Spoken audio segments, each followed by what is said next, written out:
Howdy, I'm Vaughn Bryant, and this is Anthropology 205. Today we're going to be continuing our discussion of the Middle East. But before I do that, I would like to mention something that I heard on the news just a couple of days ago. And that is that one of our presidential candidates, Donald Trump, said that ISIS, that is the Islamic terrorist group, which is now occupying much of Syria and a good portion of Iraq. We've discussed this briefly already. Anyway, Donald Trump had said that Obama, our president today, was responsible for ISIS. In other words, responsible for ISIS occurring as a terrorist group. I think this is a bit of an exaggeration, or perhaps it is just a way of saying something. But nevertheless, the whole implication here is that because of the current U.S. activities, that ISIS was able to form. Now, I don't know who or what exactly we can blame for all of this, but I think that one of the things that is, of course, occurring is that for a long, long time, over 100 years, the United States has been meddling in the Middle East. And I think that with this as a perspective, I think you can better understand some of the problems that exist today and why the United States is really sort of persona non grata in the Middle East. A few years ago, one of the young ladies who was taking this course actually came up to me at the end of the course and said, "I just want to tell you, you're the most un-American person I have ever met in my entire life."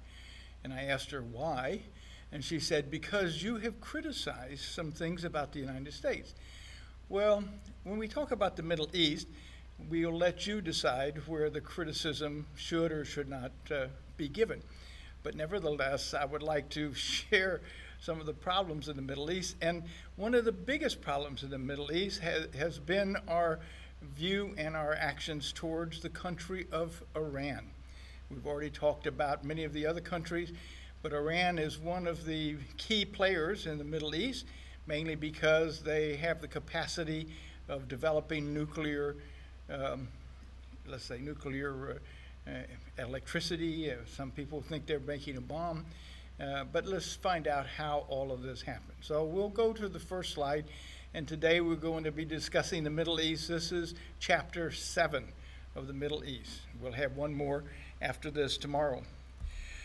Let's first of all look at something here, and that is that anthropology, as I've said before, is a holistic discipline.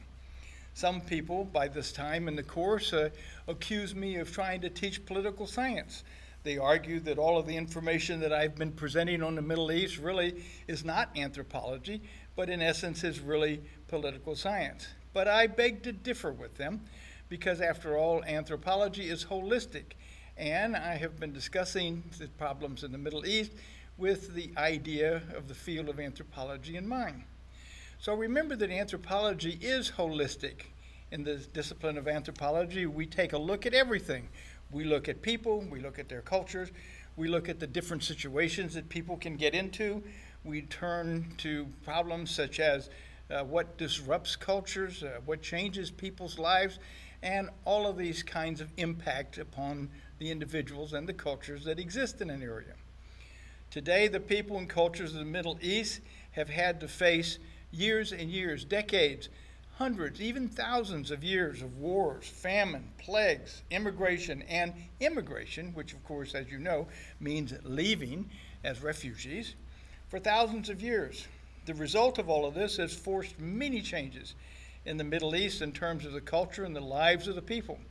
As we've already discussed most recently, more than 1 million people have been forced out of the ongoing war in Syria, and these people have immigrated to many different areas of Europe, and some of them, in fact, are coming to the United States, which of course brings us to another problem, and that is that one of our candidates, Donald Trump, has said that he doesn't want to let many of these people in.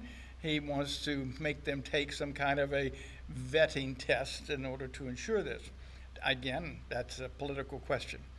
So my series of discussions on the Middle East are important because, first of all, they are examining why the region is such an in turmoil? In other words, why is the Middle East such a mess today? Why is it in such turmoil? Why is it the home of Islamic radicalism?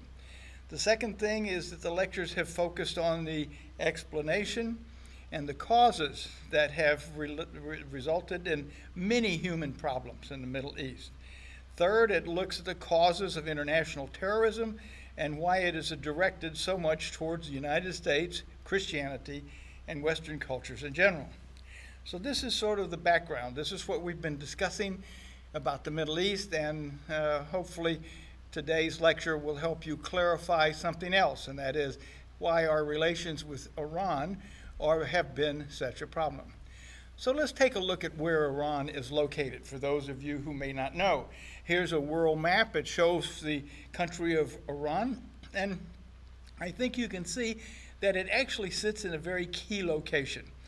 Iran can control access into the Gulf, the Persian Gulf, right here. There's a very narrow strait here called the Strait of Hormuz, and Iran is in a position here to control whatever happens going in and out of the strait. And a large percentage of the oil in the Middle East must move through the Persian Gulf. The oil that is shipped from Iran, it's shipped from Iraq, it's shipped from many of these Arab countries along the Persian Gulf here. All of these things are coming through the Persian Gulf. And so Iran is in this key position here to control the shipping. And in fact, some of the real problems that have existed over the past, particularly in the 1970s, was that Iran wouldn't let ships come through there, and this created a real oil crisis in terms of exporting oil to countries in Europe and the United States that needed it. The second thing is that any cultures moving from Asia across here into Africa, or Asia into Europe, or Africa into Asia, or Africa into areas of Europe, must go through Iran. So Iran, which used to be called Persia, of course, has been playing a key role in the Middle East for thousands and thousands of years. So let's take a look at Iran in general. Here's a map of Iran showing some of the key locations and some of the key areas, and I think down here you can see the Persian Gulf here, and this is the Strait of Hormuz right here. And so literally the Iranians then can control shipping coming through here. Now, these are supposed to be international waters, and this has led to some real problems. The other thing is that very recently some U.S. Navy personnel who were patrolling in this area here actually strayed into Iranian waters and were held hostage for some time. Iran was the home of the great Persian Empire. In the biblical times, it was called Persia, and until 1935, it was called Persia, until it was finally changed from that to the Islamic Republic of Iran. In the early days, of course, the Persians then not only became conquered, but they also conquered other places. They conquered many other countries in the Middle East. Remember the Fertile Crescent was right along in here, and so the Iranians and the Iraqis and all of these people were warring back and forth all the time. After centuries of foreign occupation and many of the short-lived tribal dynasties that emerged in various areas of Iran, the Safavid tribe finally unified the area in 1501.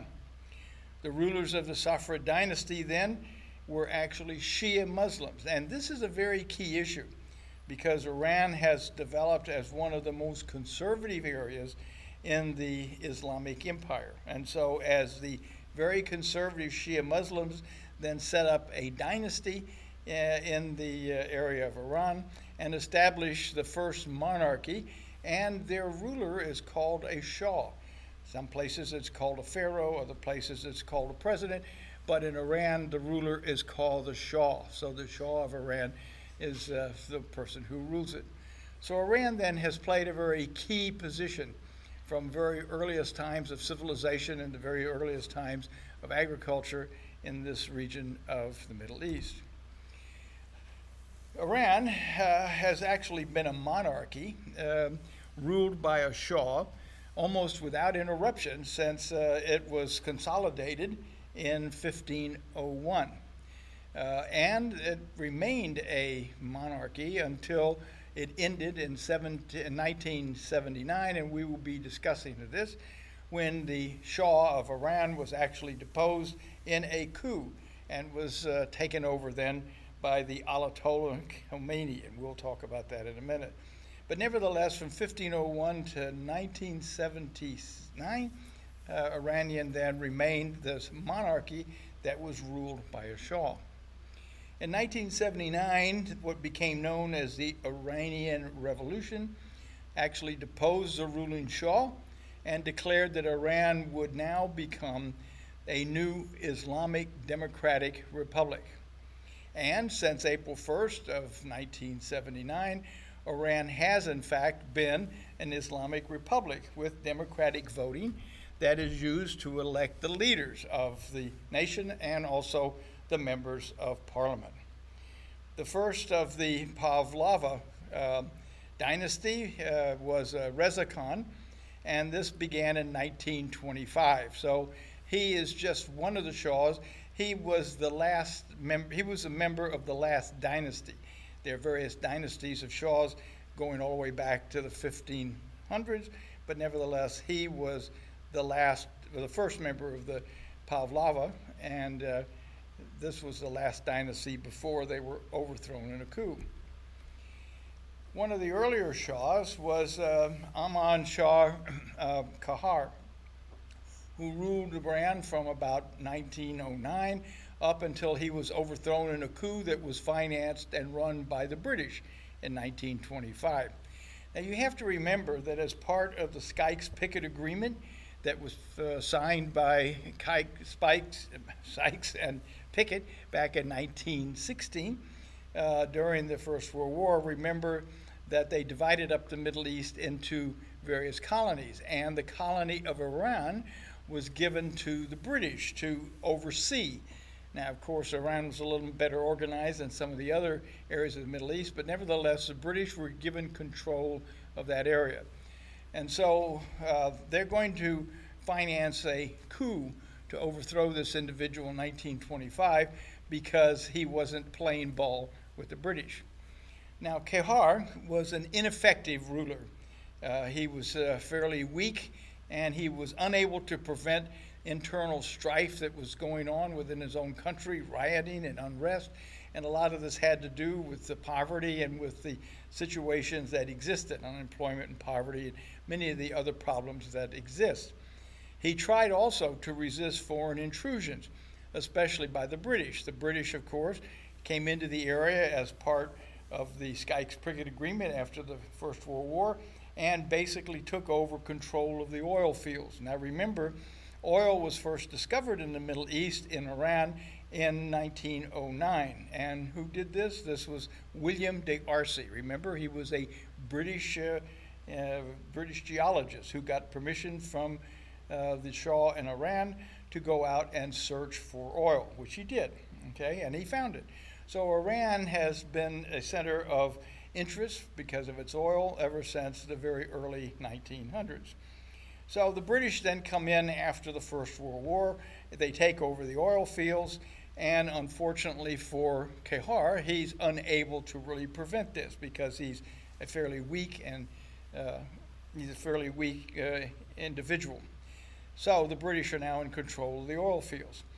Kahar also tried to prevent Great Britain from using Iran as a path to attack Russia during the First World War. Well, anyway, he was unable to do that either. So basically, he was an ineffective leader and wasn't really able to do much from his position. Let's take a look at the situation during the First World War. Now, in spite of the fact that Great Britain was fighting France and Great Britain and France were fighting the Germans and also the Turks, there was another problem, and that was, of course, the Russian Revolution. In 1917, Great Britain was very concerned about the Russian Revolution, which, of course, was being led by Lenin. And the reason for this was because the King of England, George V, was actually the first cousin of Nicholas II, who was the reigning Tsar of Russia, the Romanov. So George then wanted to help his cousin. His cousin had written to George and pleaded with him for help as the revolution then began. And basically, George had invited him to come and live in England with his family. Well, unfortunately for him, this never happened because he, of course, was captured along with his family by the Russian members of the Russian Revolution, and all of them were executed. But nevertheless, the British did try in a failed attempt to rescue him, and the way they did this was by going through the northern part of Iran into areas of Russia. So anyway, now, as a result of this, of course, Lenin and the communists did not have any love for Great Britain because Great Britain had invaded them and literally had tried to put down the Russian Revolution and to try to save the Tsar. In 1921, a new Shah comes to power, and this was an individual by the name of Reza Khan, and he was elected prime minister of the National Assembly in Iran. Here's a picture of him over here on the left. In 1925, Reza Khan then became the first democratically elected monarch in Iran. He was a member of the Pahlavi dynasty, and he originally had started out as prime minister, but by 1921, the people in Iran were demanding that they have a say in electing their monarchs, or electing their shahs. So he became the first Shah to actually be elected in a democratic election. So the National Assembly then removed Ahmad Shah Kahar, who was the one who had ruled since 1909, and put in his place then Reza Khan, who was then declared the new Shah in 1925. In 1935, 10 years later, Reza Khan then tells the world that the area of Iran is no longer going to be called Persia. He said that Iran was now going to be, the area was now going to be called Iran, and also, as unfortunately for him, he lost favor with Great Britain, quite frankly, over the oil rights. Now, remember, as I said, Great Britain had come in right after the First World War.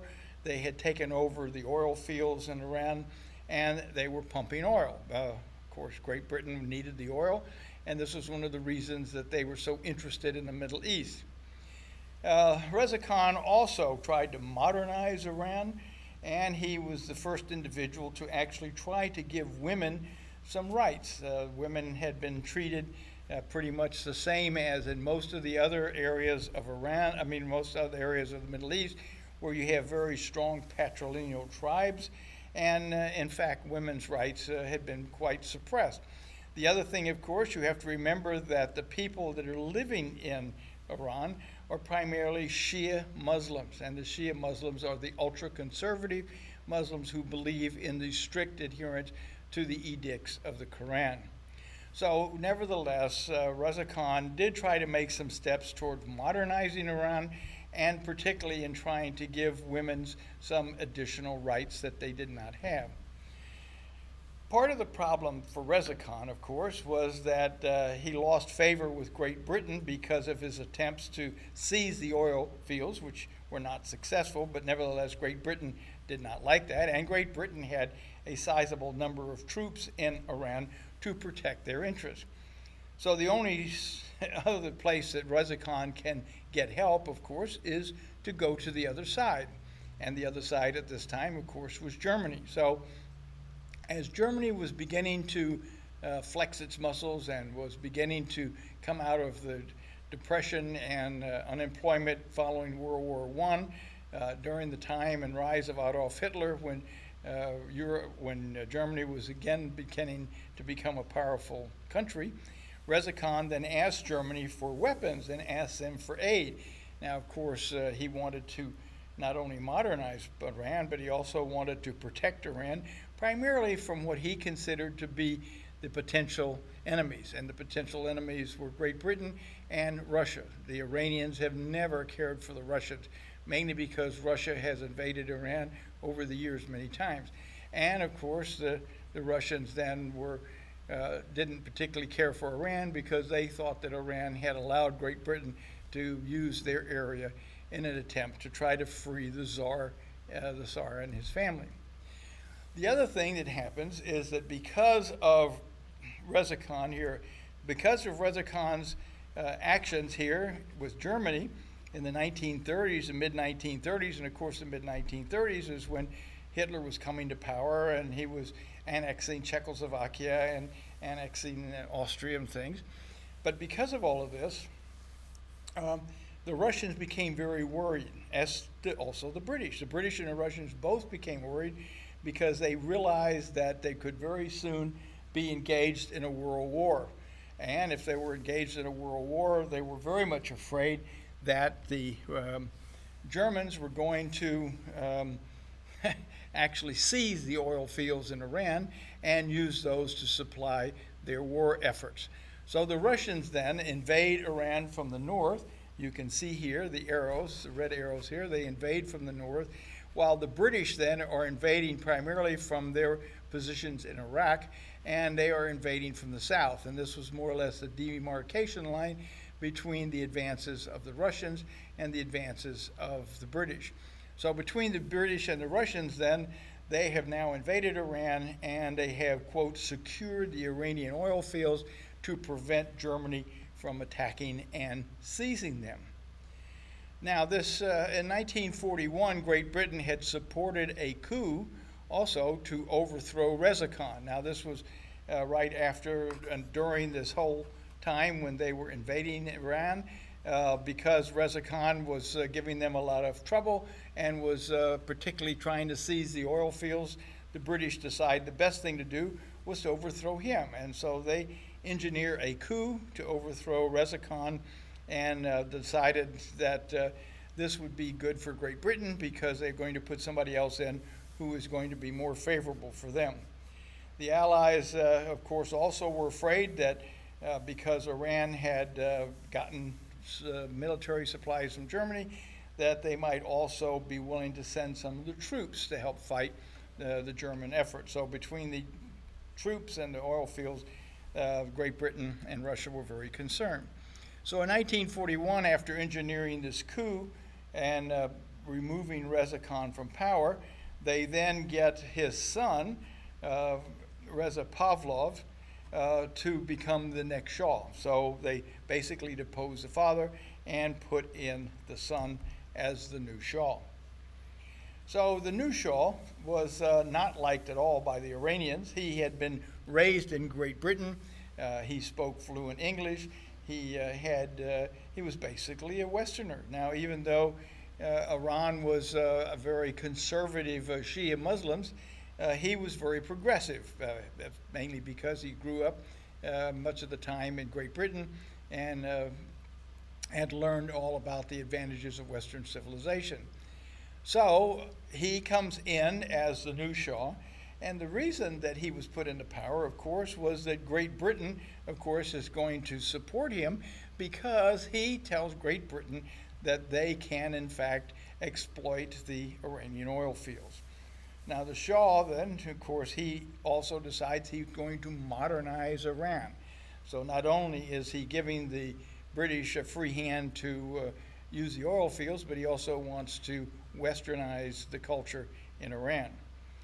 In 1951, the people seized the parliament and they called for a national election. They basically didn't like the Shah because the Shah was trying to modernize things. He wasn't a Shia Muslim. He had given away the oil fields to the British. And so the people in Iran were basically very upset with the Shah, which had basically come to power as a result of the coup with the aid of the British. So in 1951, the people seized the parliament and they called for these national elections. And in the national election, a university professor by the name of Mohammad Mossadegh was actually elected as the new prime minister. Now this is very important because he was elected to the office. He becomes the very first person who is not a Shah, the first individual who is not a monarch, to actually be elected as prime minister of the country. The Shah who had been very pro-British in all of this, then leaves for the United Kingdom, where he goes into exile. So he and his family go back to England as part of their exile, because, of course, he's no longer wanted in Iran, because they now have Mohammad Mosaddeq as their new prime minister. Mosaddeq was extremely popular among the people of Iran. He was a Shia, he was a conservative Muslim, but he was not ultra-conservative. In other words, he believed that there was some room where you didn't have to follow the Quran in the literal sense. One of the important things he did right away when he was elected prime minister was that he seized the oil fields and nationalized them from the British. So, of course, the British are very unhappy about this, because they've been pumping oil for 30 years and, of course, had been relying on this as a primary source of oil for Great Britain. After seizing the British oil fields, he then uses the oil revenues to provide for new social services, for new health care, for new education, and for employment for the people of Iran. So he was very, very much liked by the people of Iran, because he's, first of all, had shown some strength by seizing the oil fields and then using the money to help the people of Iran. One of the other things is that he also instituted new freedoms for the people of Iran. The Shah had been fairly restrictive, and now Mosaddeq is giving the people more freedom. So he was extremely liked by the people of Iran. But, of course, he's not liked by the British, particularly because he had seized their control of the oil fields. And Great Britain is not going to stand by idly about this, very much like the time that the Egyptians seized the Suez Canal. If you recall, Great Britain was ready to go back into Egypt, but of course the United States interceded and helped prevent the British from doing this. So now we've got another crisis on our hands. We have the British, who are now threatening to go into Iran by force with military and to seize the government and retake the oil fields. Here's a picture of the Anglo-Iranian Oil Company, as it was called and operated since 1918 by the British in Iran. And the reason the British like this is because the various people that they had worked with in the government allowed the British to keep 85% of the oil profits. So the British drilled the wells, they pulled the oil out, they sold it or sent it back to Great Britain, and 85% of the profits went to Britain or the British oil companies. Only 15% had been returned to the Iranians. And this is one of the reasons that Mosaddeq seized the oil wells. He realized that they were getting a very poor deal out of the whole thing. So Britain then responds to the 1951 seizure of the Anglo-Iranian Oil Company by saying that they are going to go back in and invade Iran with their army. However, the United States says, please don't do that, because this might start another world war. Now, if we're looking at things in 1951, you have to remember that this was the beginning of the Cold War between the Western civilizations and Russia, which also was known as the USSR, because Russia was a conglomerate of many countries in that area. So the USSR and the United States, and certainly Western Europe, are now poised against each other in what became known as the Cold War. And so now we've got a real problem, because Eisenhower, who was the president of the United States at this time, was afraid that if Great Britain invaded Iran, and Iran was still getting aid and support from Russia, they might in fact ask Russia to help them put down the invasion.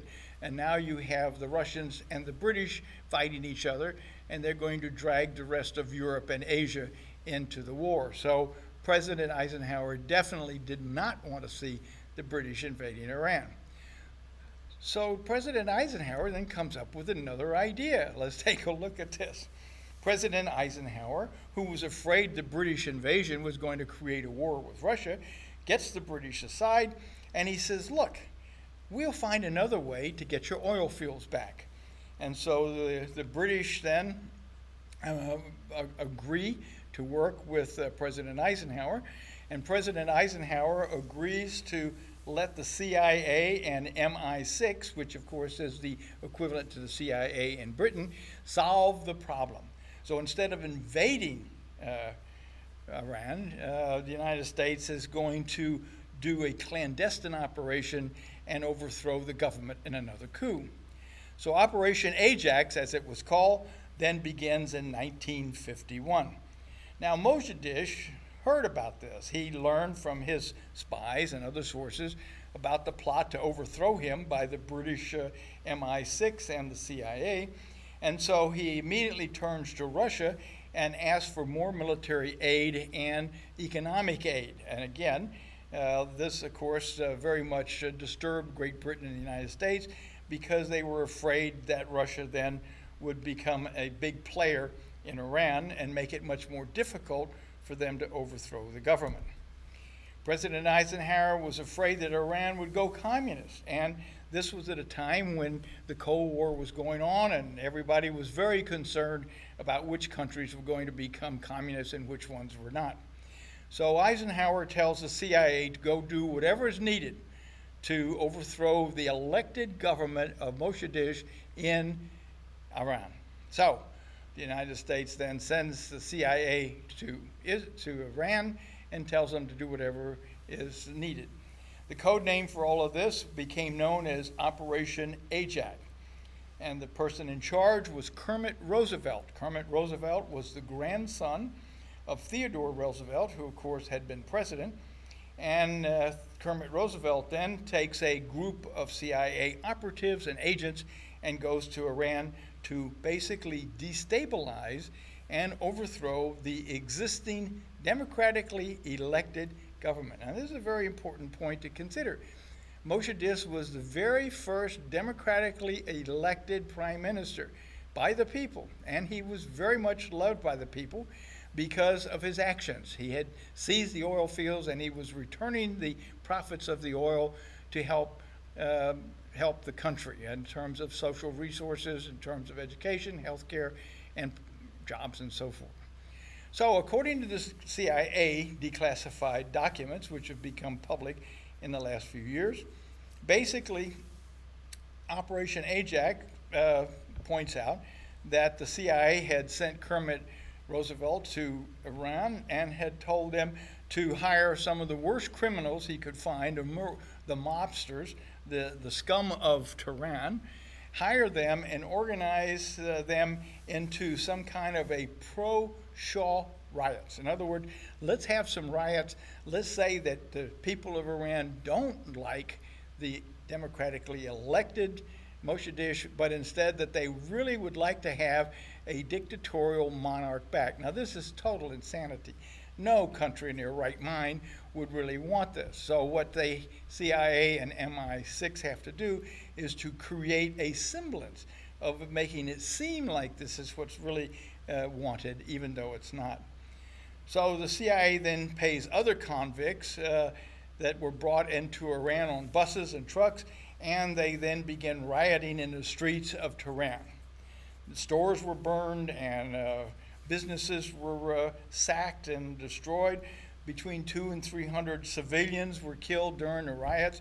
The rioters, the mobsters, actually seized the parliament and they seized Mossadegh. They arrested him, tried him, convicted him of treason, and put him in jail, put him in prison.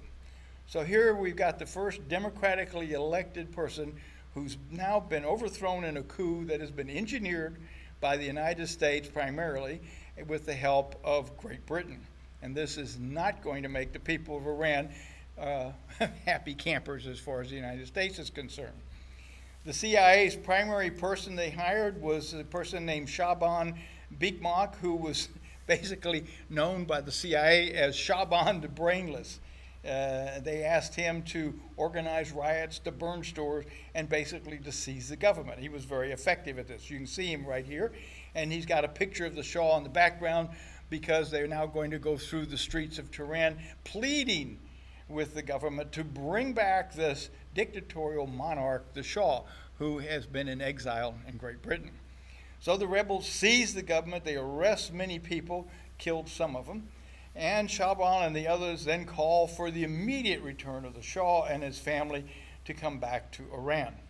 Now the CIA is so pleased with this, they are so happy about this whole situation, that the CIA says, well, gee, if it worked this well in Iran, why don't we do this in other countries in the Middle East? And this way we can control the whole Middle East for the benefit of the United States and Western powers. The other thing was that the United States discovered that all they have to do to overthrow a government is just throw a lot of money in that way. And in fact, Kermit Alexander was given a number of millions of dollars, mainly in $100 bills, which he distributed to anybody in Iran who was willing to engage in the riots and create this mischief. Now, of course, $100 a day back in 1951 was a lot of money. And so he was very able to get a lot of people who were willing to yell that they wanted the Shah back for this amount of money. So now we've got the Shah back. The Shah and his family then is invited to come back to Iran, and the people are all pleading with the Shah to please come back. Now, of course, the United States and Great Britain were very happy about the results of this coup, because the Shah is very pro-West. He tells men and women to dress like Westerners. He encourages women to look like Western women. He tells them to wear makeup.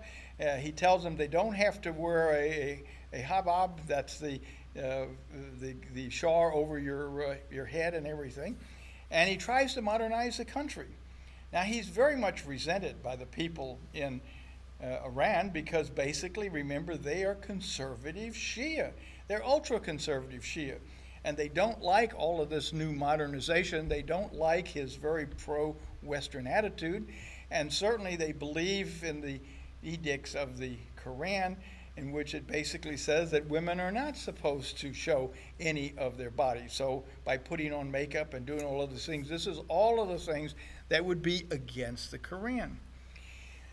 Now, in exchange for all of this, the Shah now gets billions of dollars of military aid to support him, and the United States gives all of this to the Shah in exchange for permission to run his oil fields. So now we've got the United States running the oil fields in Iran. And the United States is shipping millions of barrels of oil from Iran back to the United States. And this is why back in the 1950s, oil was only selling for $4.50 a barrel. I can remember back in the 1950s when I was beginning to drive, gasoline cost 14 or 15 cents a gallon. Now, of course, I realized that everybody's salary back then was certainly different than it is today, but nevertheless, it was the very low cost of the barrels of oil that enabled oil companies to still make a profit by selling gasoline for 15 cents a gallon. Now, the Shah is a great spender. He's enjoyed a very comfortable life in Great Britain, and he has these very lavish ideas. He very lavishly spends money on the palaces and on his family, and he basically ignores the problems of the people. I mean, he ignores the poverty, he ignores the unemployment. He basically is not spending money on the social services like most judiciaries have been doing, and so basically he just doesn't care about the people as long as he has all of the splendor that the United States is giving him in order to keep in power. Now, the Shah wants to make Iran a strong nation, and so he asks the United States to help him build nuclear reactors. And the United States says that's a great idea. So the United States is now going to help the Shah build nuclear reactors to provide electricity so that he could electrify much of the country. And I think that this is a very important point that everybody should remember, because today one of the big concerns that the world has is the fact that Iran has been making progress in their nuclear program, and many people fear that the Iranians are going to produce a nuclear bomb. Well, where did they get all of this information in the first place? It was from the United States. It was during the reign of the Shah of Iran that the United States invited many of the Iranians to come to the United States and work in nuclear plants and learn how to use nuclear fuel in order to make nuclear electricity. And so the United States also then goes to Iran and helps to build a dozen nuclear reactors in Iran so that they can then produce electricity. So all of their nuclear ideas and nuclear help in the very beginning is coming from the United States. Well, Operation Ajax had made the Shah, had made the Shia Iranians hate not only the Shah, but particularly hate the United States. And I think you can understand this. It doesn't take a rocket scientist to figure out that the United States has deposed, has removed from office the first democratically elected person that the Iranians have put into office, a person who had the Iranians at heart, and they have replaced him with the Shah, who basically is interested only in the Shah. So with the help of the Shah, they return him to power. They keep him in power by supplying him with military aid, and of course the CIA gives him information on opposition leaders in Iran, where they're located, and of course the CIA has operatives in Iran that are helping the Shah round up the people who are going to, or who would like to create a coup against the Shah. And so the United States basically looks the other way, gives the Shah a green light to do whatever's needed to keep the peace in Iran and allow the United States to continue to pump oil. Now the Shah then forms the Savak, which became known as their secret police, and he tells the Savak to crush all secular and democratic groups that oppose his government and policies. So basically now he is not only not helping the people, but he is now creating a wave of terror. Anybody who opposes the Shah is rounded up and put into prison or killed. The Shah ends up killing thousands of Shia Iranians who are opposing the Shah. They also imprisoned 1,000 more. Soon the Shah, the CIA, and the U.S. are all considered to be the dire enemies of Iran. And why not? Because the United States and the Shah and CIA and everybody else has been doing everything possible to take the power away from the Iranian people.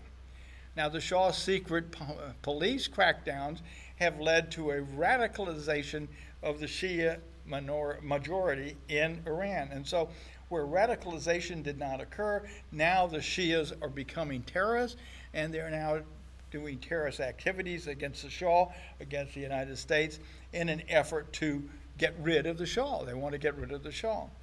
So the Shia then create these terrorist actions. They call for the overthrow of the Shah, and they want to return Iraq to the strict teachings of the Quran.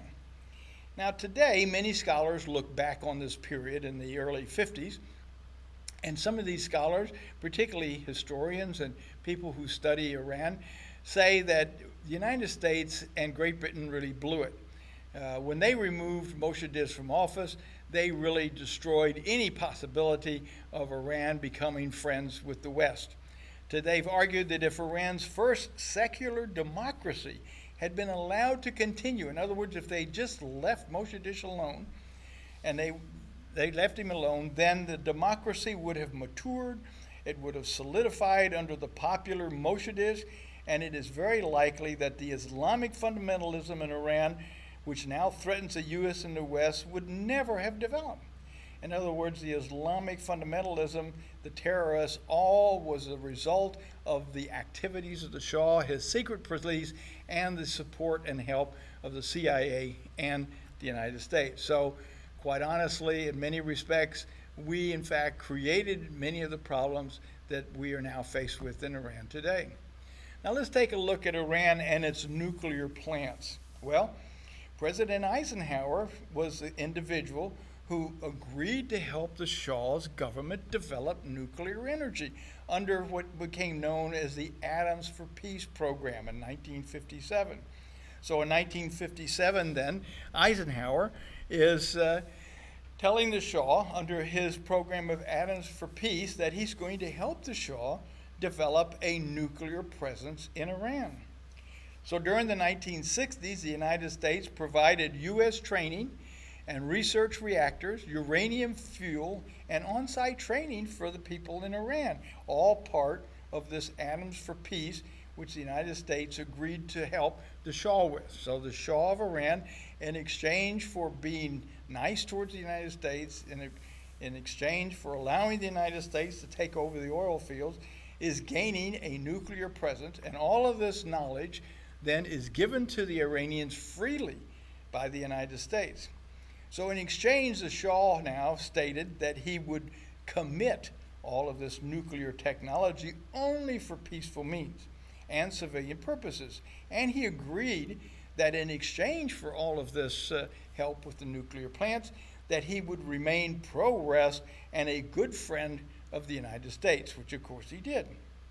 Now, between 1974 and 1977, President Ford, who took over, as you recall, after Nixon resigned from office, President Ford then continues to help the Shah. The Shah, of course, has been getting lots of help during the 1960s as well. But between 1974 and 1977, President Ford again enforces the Atoms for Peace program and actually helps bring 24 nuclear energy plants online in Iran so that they can now produce energy using nuclear fuel.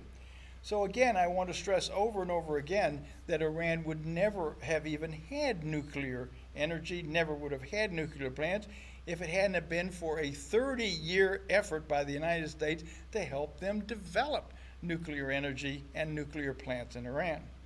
The only problem, of course, was that after we helped them do all of this, then our buddy the Shah is going to be deposed in a coup. And now we've got a problem, because now all those nuclear reactors are now in the hands of Islamic fundamentalists, not in the hands of the pro-Shah friends of the West. So these plants then were almost finished and were under construction at the time when the Shah was overthrown in a coup in 1979. So these plants were almost ready to come online. They had been built. The people in Iran knew all of the technology, and so they were almost ready to come online in 1979 when the Shah gets overturned or gets removed from office.